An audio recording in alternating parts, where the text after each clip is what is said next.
The crystal trees of Kepler 442b sang their last song as death fell from the stars. Zara pressed her crystalline hands against the viewing platform and watched the sky burn. Black shapes moved through the purple clouds like hungry shadows. Each one was the size of a mountain, covered in thick armor that pulsed with veins of sickly green light. The Vorthak had come to feed. How many worlds? She whispered to her bond sister Liren, who stood beside her with light flickering weakly through her translucent body. 47 confirmed, Liren replied, her voice creating soft musical notes in the air. Every world they touch becomes gray and lifeless. They eat everything. Below them, the crystal forests that had grown for 10,000 years were already changing. Where the Vorthak had landed, the trees lost their gentle blue glow and turned the color of old bone. The singing that had filled the air since the beginning of their civilization grew quieter with each passing hour. Zara had never seen anything die before. Her people, the Zalani, lived in harmony with their world. When something grew old, it simply became part of the great song that connected all life. But this was different. This was murder on a scale that made her mind struggle to understand it. The Vorthak bioships landed like diseased organs throughout the crystal plains. Each one immediately began growing tendrils that spread across the ground like infection. Wherever they touched, the earth turned black and the beautiful crystal formations crumbled to dust. The council is gathering, Liren said softly. They're calling for the great harmony. Zara nodded and followed her bond sister through the corridors of their city. The walls were grown rather than built, shaped from living crystal that responded to their thoughts and emotions. But even here she could see the light growing dimmer. The Vorthak were draining their world's life force from a distance. In the council chamber, 300 of the wisest Zalani had gathered. Their bodies created a symphony of light as they communicated through harmonic resonance. Elder Thane, the oldest among them, stood in the center. His crystalline form was nearly transparent with age, but his voice still carried the strength of mountains. My children, he sang, and every Zalani in the chamber felt the words in their souls. We face the end of all things. The Vorthak consume not just life, but the essence that creates life. If we do nothing, our world will become a dead rock within 7 rotations. A younger council member named Kryn stepped forward. What of our allies? Surely the Krithari will help us. Their warriors are legendary. Elder Thane's light dimmed. I have spoken to General Vex himself. The Krithari calculate that fighting the Vorthak would cost them half their fleet. They will not risk it for us. The Nexus Collective, another voice called. They offered to relocate 10,000 of our people to their worlds. As slaves, of course. They see no profit in saving Kepler 442b. The ethereal communes? They meditated on our request for 3 days and concluded that our suffering serves a greater cosmic purpose. They will pray for our souls. A wave of despair rippled through the chamber. The Zalani had always believed that good beings would help each other when darkness came. They had never built weapons because they thought they would never need them. They had never learned to fight because they believed in the kindness of others. But kindness, they were learning, was a luxury that other species could not afford. Elder Thane raised his voice again, and this time it carried the full weight of their species' grief. There is one hope left to us, one path we have never walked. He gestured to the great crystal at the chamber's heart, a formation that connected their city to every other Zalani settlement across the planet. Through it, they could speak as one voice to the cosmos itself. We must perform the plea to the cosmic winds. We must sing our death song to the galaxy and hope that somewhere, someone will hear. The plea was sacred. It was meant to be used only when their species faced complete extinction. No Zalani had ever performed it, though they all knew the ancient harmonies passed down through generations. As one, the council joined their voices. The sound was unlike anything heard before in the galaxy. It was the combined grief of an entire species. The desperate love of beings who would rather die than see their world consumed. The crystal formations throughout their city amplified the song, sending it racing across space faster than light itself. The message was simple. We are dying. We have done no harm. Please help us. Please remember that we existed. Please do not let the darkness win. For 3 hours they sang. Their voices grew hoarse and their bodies dim, but they continued. The song spread from crystal city to crystal city until every Zalani on the planet was part of the harmony. It was beautiful and terrible, a sound that would have made stone weep if stone could hear. When they finally fell silent, Elder Thane collapsed to his knees. Around him, the other council members were barely glowing. They had poured their life force into the song. "It is done," he whispered. "Now we wait," but they did not have to wait long. Within hours, responses began arriving. The first came from the hegemony of Vex, a militaristic empire on the far side of the galaxy. Their message was brief. "Your song is moving, but sentiment does not win wars. We wish you peace in death." The second came from the Trade Federation of Alphos. "We would be happy to purchase any artifacts or cultural items you wish to preserve. Our rates are quite reasonable." The third was from the philosophical minds of the Transcendent Order. "Your suffering teaches us much about the nature of existence. We thank you for this lesson." One by one, the responses came. Each one was a polite refusal. The galaxy's great civilizations had heard their plea and found it insufficient reason to risk their own lives. As night fell on Kepler 442b, the Vorthak ships had consumed nearly a quarter of the planet's surface. The crystal forest that had sung for 10,000 years were silent. The cities where children had played in pools of living light were gray ruins. Zara stood on her platform again, watching the end of everything she had ever known. The stars above looked different now. Cold, distant, uncaring. "Perhaps this is how it was always meant to be," she said to Liren. "Perhaps the universe belongs to those who take what they want." But then, just as the last light began to fade from their city's crystal heart, one final message arrived. It came from a small yellow star in a spiral arm that most civilizations considered barely worth mapping. The signal was crude, transmitted through primitive electromagnetic pulses rather than quantum harmonics, but the words made Elder Thane's dying light flare bright once more. "We hear you. Help is coming." The message was followed by another signal, this one containing vast amounts of data, star charts, ship specifications, something called a battle plan, and strangest of all, biological profiles of creatures the senders called Earth's children. At the bottom of the transmission was a simple signature: UES Defiance, Admiral Marcus Webb commanding. Estimated arrival in 21 standard cycles. In the council chamber, Elder Thane struggled to his feet. His body was so dim now that other Zilani could barely see him, but his voice still carried hope.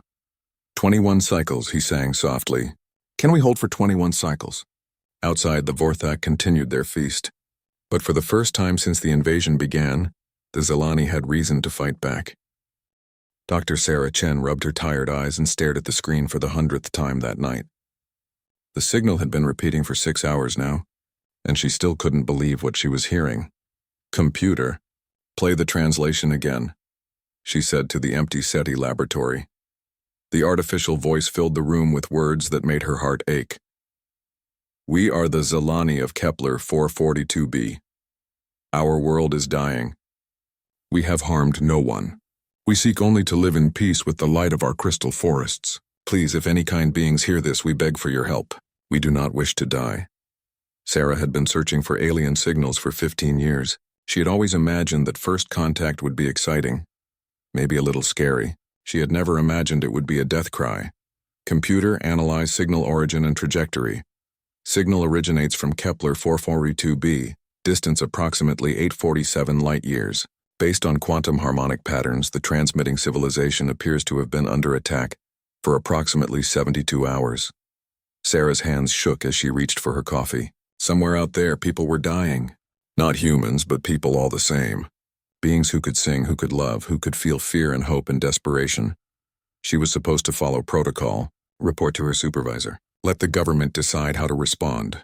But protocols didn't account for listening to an entire species being murdered. Instead, she did something that would change the course of galactic history. She opened a new transmission channel and began typing. "This is Dr. Sarah Chen of the Search for Extraterrestrial Intelligence Institute on Earth. We have received your message. We understand your situation. Please know that you are not alone. Help is coming. We will not let you die." Her finger hovered over the send button for only a moment before she pressed it. The message raced out into space at the speed of light, carrying Earth's first words to the galaxy. 3 days later, Admiral Marcus Webb stood on the bridge of the UES Defiance and read Sarah's report for the 3rd time. The ship hung in orbit around Earth, officially conducting routine patrol missions. Unofficially, Webb was making the hardest decision of his military career. "Admiral," said Commander Lisa Hayes, his second in command. "I've reviewed the tactical data. The enemy ships are biological constructs, each approximately 2 kilometers in length. Our long-range sensors suggest they're some kind of living weapon designed to consume planetary biospheres." Webb nodded grimly. At 62, he had fought in 3 wars and commanded Earth's defenses during the asteroid crisis of 2157. But this was different. This wasn't about protecting Earth. This was about protecting strangers who lived so far away that their light took 800 years to reach home. "What does command say?" he asked. Hayes looked uncomfortable. General Morrison's exact words were, "We're not the galaxy's police force, Marcus. Our job is to protect Earth, not chase alien distress calls across the universe." And the other species? The ones this Zilani message was sent to? All declining to help. The Krithari say it's not worth the cost. The Nexus Collective wants to relocate survivors as workers. Everyone else is offering thoughts and prayers. Webb walked to the viewing port and stared down at Earth. The blue marble looked peaceful from here, but he knew better. Humanity had clawed its way up from a world where everything wanted to eat everything else. They had survived ice ages and plagues and wars because they had learned one crucial lesson. Sometimes you had to fight for those who couldn't fight for themselves. "Commander, I want you to contact Dr. Sarah Chen. Tell her to prepare a detailed response to the Zilani. Include our ship specifications, our estimated travel time, and a complete catalog of Earth's biological database." Hayes stared at him. "Sir, General Morrison specifically General Morrison ordered me not to take the fleet." He said nothing about taking one ship. Webb's voice carried the weight of absolute authority. "The Defiance is my command, and I'm exercising my right to respond to a humanitarian crisis." "But Admiral, we're talking about traveling 800 light-years to fight an unknown enemy." "Our orders are to protect Earth." Webb turned back to face his bridge crew. These men and women had followed him through impossible battles before. He hoped they would trust him one more time. 20 years ago, when the Centauri pirates were raiding our outer colonies, what did we do? "We hunted them down and made them pay," Hayes replied immediately. "And when the AI rebellion threatened to spread beyond Mars, we stopped it before it could reach Earth. Every time we could have stayed home. Every time Command told us to focus on protecting the core worlds. But we've learned that the best defense is making sure threats never get strong enough to reach us in the first place." Webb pulled up a holographic display showing the Vorthak bioships. The images were grainy, captured by long-range sensors, but they clearly showed massive organic vessels feeding on a dying world. These Vorthak consume entire planets. They're a threat to every living thing in the galaxy. If we let them destroy Kepler 442b, how long before they start looking for their next meal? How long before they decide Earth looks tasty? The bridge fell silent as his crew processed this. They were military officers trained to think strategically. They could see the logic in Webb's words. "But sir," said Lieutenant Johnson from the tactical station, "we're one ship against an entire fleet. Even with our latest weapons, we're outgunned by at least 50 to 1. Webb smiled for the first time in days. "Lieutenant, I think you're forgetting something important about this ship. The Defiance was more than just Earth's most advanced warship. It was also the first vessel designed for long-term interstellar missions. Most of its interior space was taken up by biosphere domes and habitat modules, designed to keep crews sane during years-long voyages. But the Defiance's biospheres weren't just for humans. "Computer, display current biological manifest," Webb ordered. The hologram shifted to show deck plans filled with habitat areas, forest domes containing wolves and bears, savanna modules housing lions and cheetahs, Arctic zones where polar bears and wolves waited in carefully controlled hibernation, aquatic sections holding everything from dolphins to great white sharks. "The Defiance carries representatives of Earth's most successful predators," Webb continued. "They're part of our deep space psychology program, designed to maintain crew morale during extended missions. But they're also something else entirely." He pulled up video files showing the animals during training exercises. Wolves working with human handlers to track targets through complex terrain, tigers partnering with special forces teams for stealth operations, bears serving alongside combat engineers in hazardous environments. "They're not just animals, Lieutenant. They're our partners. Earth's predators and humans have been evolving together for millions of years. We understand each other in ways that no other species in the galaxy can match." Commander Hayes began to understand. "You're not planning to fight the Vorthak with just our weapons?" "No, Commander. I'm planning to fight them with everything Earth has learned about being a predator. The Vorthak are parasites. They've evolved to overwhelm passive species with numbers and drain their life force. They've never faced an ecosystem where predators and prey work together." Webb turned back to the viewing port, watching Earth turn slowly below them. Somewhere down there, Sarah Chen was preparing humanity's first real message to an alien species. And somewhere across the galaxy, beings made of living crystal were fighting for their lives. "Set course for Kepler 442b, he ordered. "Maximum speed. And send word to the biohabitats. Wake up our friends. It's time to show the galaxy what Earth's children can do." As the Defiance began its journey into the unknown, its captain carried with him the hopes of two species, one crying for help across the void, and another that had never learned to ignore a call for help. The galaxy was about to learn why humans had climbed to the top of Earth's food chain, and why they had never climbed alone. The UES Defiance dropped out of faster-than-light travel at the edge of the Kepler 442 system, and Admiral Webb felt his heart sink. They were too late. Or so it seemed. Through the main viewing port he could see the planet that had once been a jewel of crystal and light. Now it looked like a diseased organ, covered in black veins that pulsed with sickly green energy. Massive bioships hung in orbit like predatory fish, while smaller craft moved back and forth between the surface and the fleet. "Tactical report," Webb ordered. Lieutenant Johnson's hands flew over his controls. 17 large bioships in orbit, each approximately 2 kilometers in length. "I'm reading hundreds of smaller craft, probably fighter scouts. And Admiral," he paused, checking his readings again, "I'm detecting massive life signs on the planet's surface. The Vorthak have established what appear to be feeding stations across 60% of the continents." Commander Hayes pulled up a display showing the planet's surface. Where there should have been crystal forests, Webb could see sprawling organic complexes that looked like tumors growing across the landscape. Each one pulsed with the same green light as the ships. "Are there any Zilani survivors?" Webb asked quietly. "Unknown, sir. I'm having trouble distinguishing their life signs from the Vorthak biomass. But there are areas of the planet where the crystal formations are still intact. If anyone survived, they'd probably be there." Webb studied the tactical display. 17 ships against 1. In any normal military engagement, this would be suicide. But this wasn't a normal engagement. "Commander, begin deployment of the bio-teams. Phase 1 protocols." Hayes nodded and activated the ship's internal communication system. "All biohandlers to deployment stations. This is not a drill. Repeat. All biohandlers to deployment stations." Throughout the Defiance, men and women in specialized armor began moving toward the habitat modules. These were Earth's most experienced animal handlers, people who had spent years building trust and partnership with some of the planet's most dangerous predators. Sergeant Maria Santos checked her gear one final time as she approached the wolf habitat. Inside the module, 12 gray wolves paced restlessly. They could sense the tension in the ship, could smell the preparation for battle. But they weren't afraid. They were eager. "Hey, guys," Maria said softly as she entered their space. "Miss me?" The pack leader, a massive male named Storm, approached her immediately. He was larger than any wolf that had ever lived in the wild, enhanced with nanotechnology that made him stronger, faster, and more intelligent. But the enhancement hadn't changed what he was at his core. He was still a hunter. "Still Peck," Maria knelt and let Storm sniff her armor. The wolf's enhanced nervous system could detect chemical traces that told him everything about her emotional state. He knew she was scared. He knew she was determined. Most importantly, he knew she trusted him. "We've got work to do, boy," she whispered, scratching behind his ears.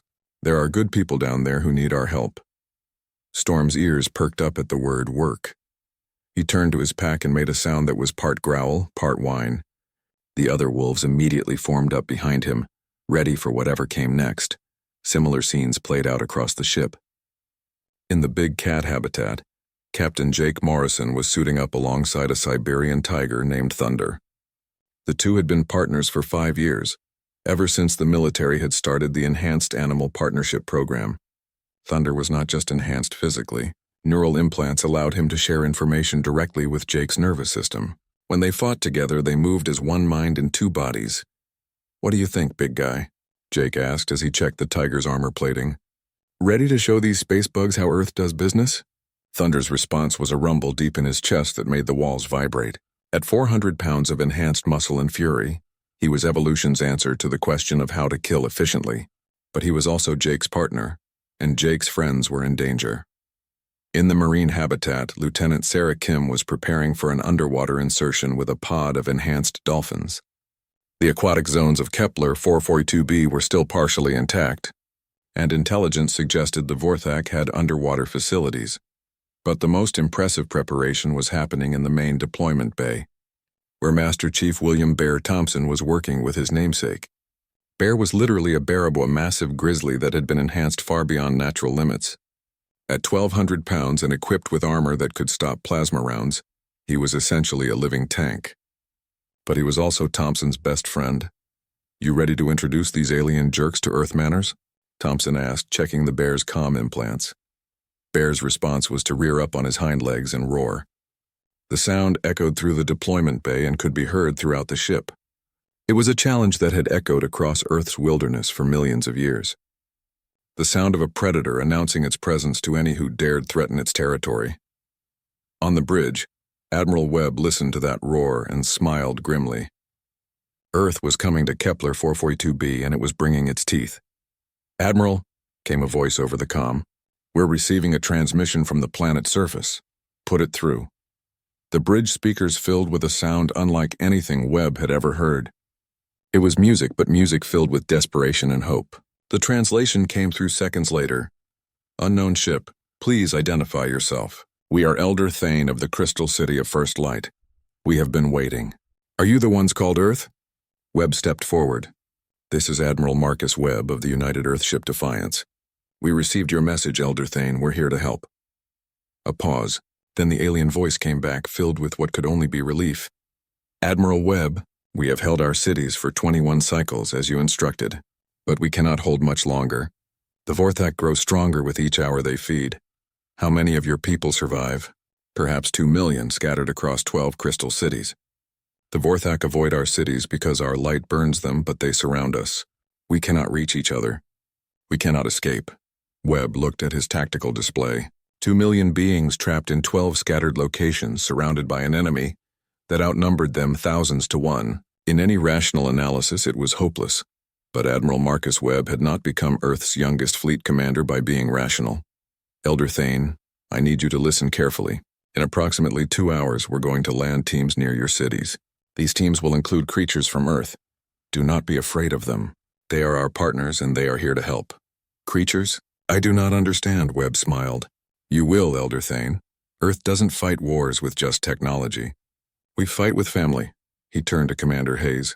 "All stations prepare for combat deployment. And send a message to the Vorthak fleet." "Sir?" "What message?" Webb's smile turned predatory. "Tell them that Earth's children have arrived, and we're very disappointed in their behavior." As the Defiance moved toward the planet, its bio-teams made final preparations. They were about to introduce the galaxy to something it had never seen before. A species that had turned cooperation with apex predators into an art form. The Vorthak had evolved to overwhelm peaceful plant-eaters and drain their life force. They had never faced anything like what was coming down from the stars. They were about to learn why Earth's forests had always belonged to the wolves, why its plains had always been ruled by cats, and why humans had survived not by dominating their world's predators, but by joining them. The hunt was about to begin. The first Vorthak warrior form that Maria Santos encountered looked like something from a nightmare. It stood 8 feet tall on 6 chitinous legs, its body covered in plates that leaked acidic fluid. 2 arms ended in claws designed for tearing through flesh, while its head was nothing but a mouth filled with rotating teeth. But Maria wasn't alone. Storm hit the creature from the side before it even knew humans had landed. 400 pounds of enhanced wolf moving at 40 miles per hour struck the Vorthak with the force of a sledgehammer. The alien went down hard, its acidic blood spraying across the crystal ground. "Good boy," Maria whispered into her comm as Storm's pack flowed around them like gray shadows. "Remember, these things drain life force. Don't let them touch you for more than a few seconds." The wolves seemed to understand. They had been briefed through their neural implants, but more than that, they could sense the wrongness of these creatures. Everything in their enhanced instinct screamed that the Vorthak were unnatural, parasitic, wrong. Maria's pack was just one of 20 teams that had landed around the crystal city of First Light. Each team was a partnership between humans and Earth's apex predators, working together as they had for thousands of years. But this time they were hunting aliens. Captain Jake Morrison and Thunder emerged from the tree line to find a group of Vorthak feeding on what had once been a crystal grove. The beautiful formations that had grown for centuries were now gray and lifeless, their energy drained away. The sight made Jake angry, but it made Thunder furious. The tiger didn't wait for orders. He launched himself at the nearest Vorthak with a roar that shattered crystal formations half a mile away. The alien barely had time to turn before 6-inch claws tore through its carapace like paper. But Thunder wasn't just attacking randomly. Through their neural link, Jake could feel the tiger's tactical awareness. Thunder was herding the Vorthak toward a position where Jake could use his plasma rifle effectively. They moved as one mind, each covering the other's weaknesses. When the last Vorthak in the grove fell, Jake scratched Thunder behind the ears. "Show off," he said affectionately. The tiger's rumbling purr was agreement, but the real shock came when Elder Thane himself witnessed what was happening around his city. The Zalani leader had lived for over 1,000 years. He had seen crystal forests grow from seedlings to monuments. He had watched his people develop art and music and philosophy that enriched the soul. But he had never seen anything like the partnership between human and animal. Through the crystal formations that served as his city's eyes, he watched a human woman moving through the battlefield with a pack of wolves. The animals didn't just follow her orders, they anticipated her needs. When she was tired, one wolf would take point while she rested. When she was threatened, the entire pack moved to protect her. And she did the same for them. It was symbiosis on a level that the Zalani had never imagined possible. "How is this possible?" he whispered to Admiral Webb over the communication link. Webb's voice crackled through the crystal network. "Evolution, Elder Thane. Humans and our animals have been hunting together for millions of years. We've learned to think as one." But Webb wasn't just coordinating the ground teams. He was also dealing with the Vorthak fleet in orbit. The alien ships had noticed the human landing and were moving to attack. 17 massive bioships against the single Defiance. "Admiral," Commander Hayes reported, "the Vorthak fleet is approaching. They're launching fighter scouts." "Good," Webb replied calmly. "Let them come. It's time to show them what Earth's seas have taught us." The Defiance had aquatic habitats, and those habitats contained more than just dolphins. As the Vorthak fighters approached, launch bays opened to reveal something the aliens had never encountered: enhanced great white sharks in specialized combat suits. Lieutenant Sarah Kim's pod of combat dolphins had been modified for space warfare. Their sonar abilities, already superior to any technology, had been enhanced to work in vacuum. They could see Vorthak ships through electromagnetic pulses and target weak points with precision that computers couldn't match. But the sharks were pure terror. Enhanced bull sharks and great whites encased in armor that allowed them to survive in space moved through the void like living torpedoes.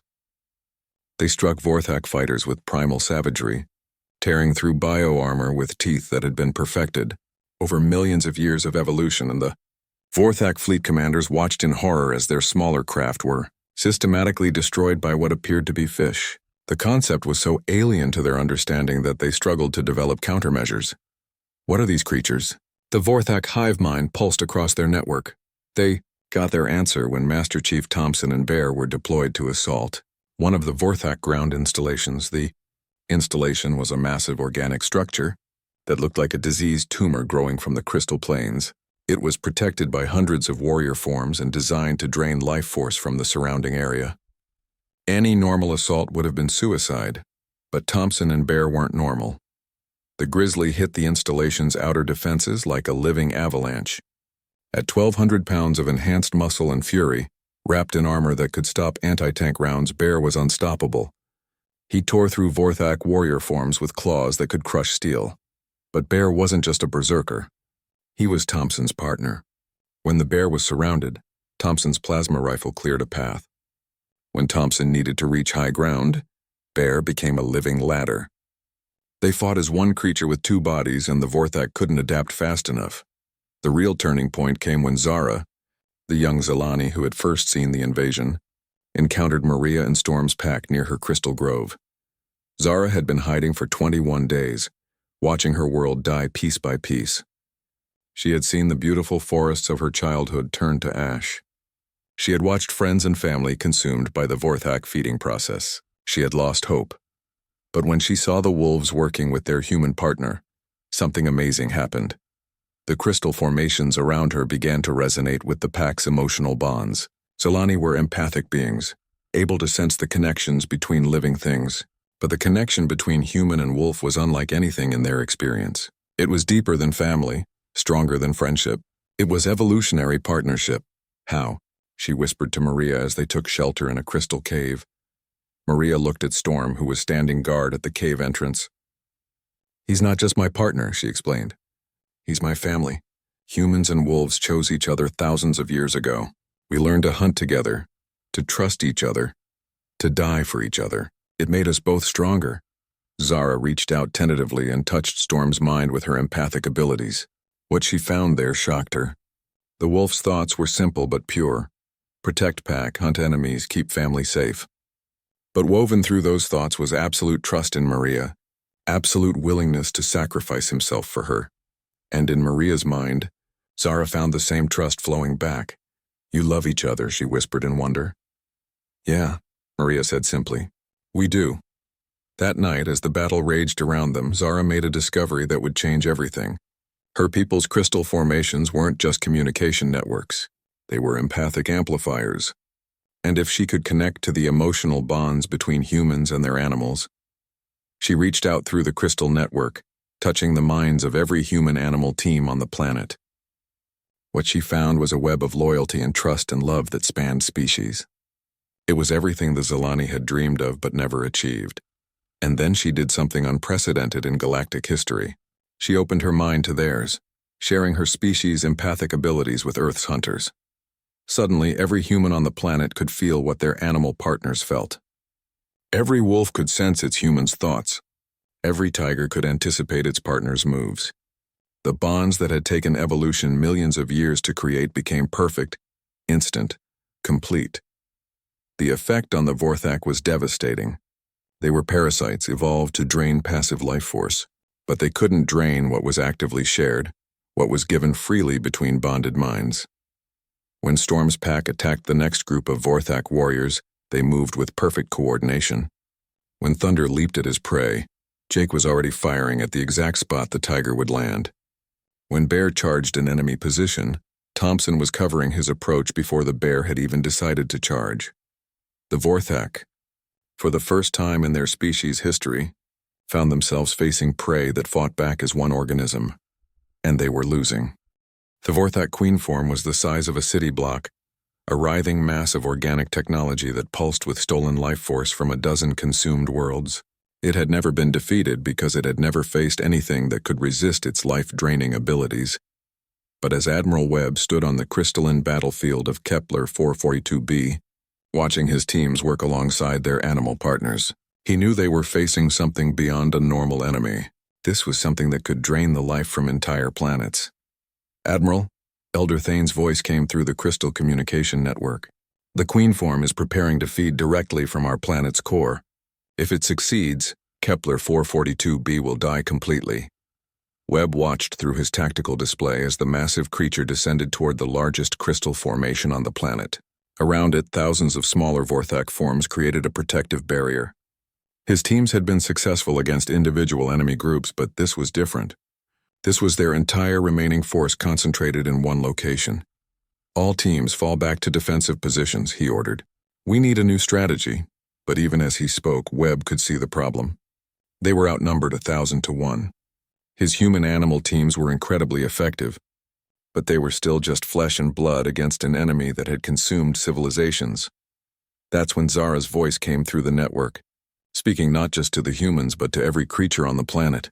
"I can feel all of you," she said. Her words translated into emotions that every animal could understand. Human and wolf, human and tiger, human and bear.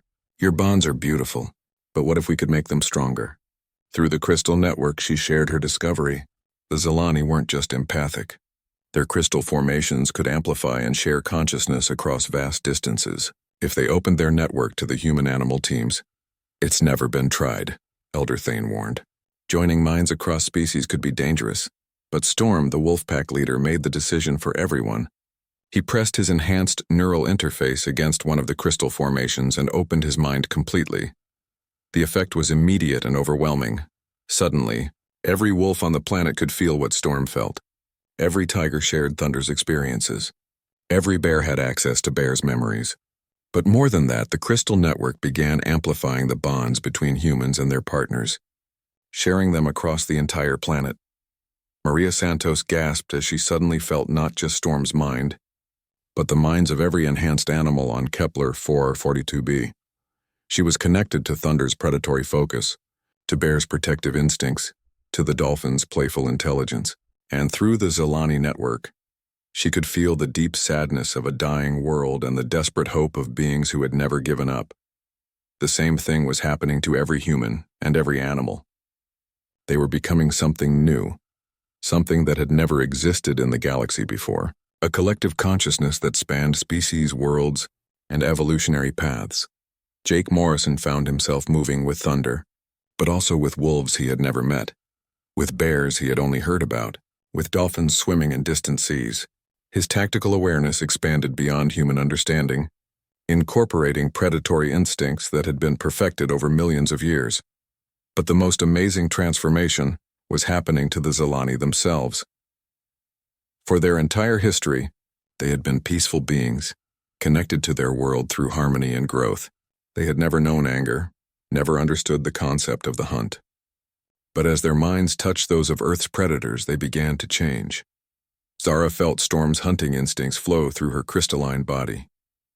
She felt Thunder's patient stalking, Bear's protective fury, the dolphin's joyful play that could turn instantly into deadly precision. For the first time in her life, she understood what it meant to be a predator, and she liked it. Across the planet, 2 million Zelani began to change.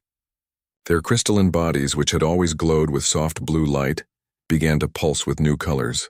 The red of hunting blood, the gold of pack loyalty, the silver of shared purpose. When the queen form reached the planet's central crystal formation and began to drain its life force, it encountered something it had never faced before. The crystal didn't just resist the drain, it fought back.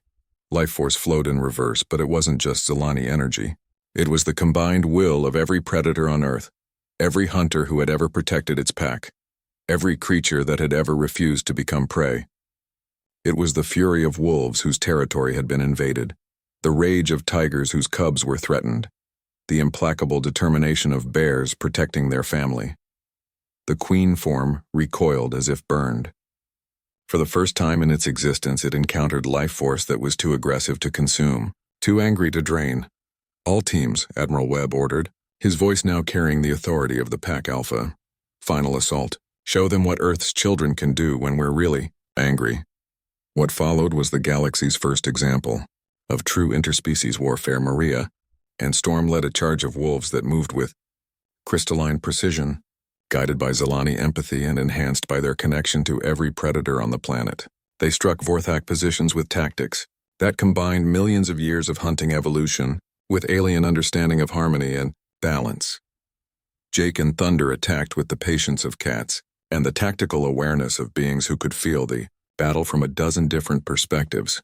They moved like liquid death, appearing where the enemy least expected them, striking with claws enhanced by crystalline energy.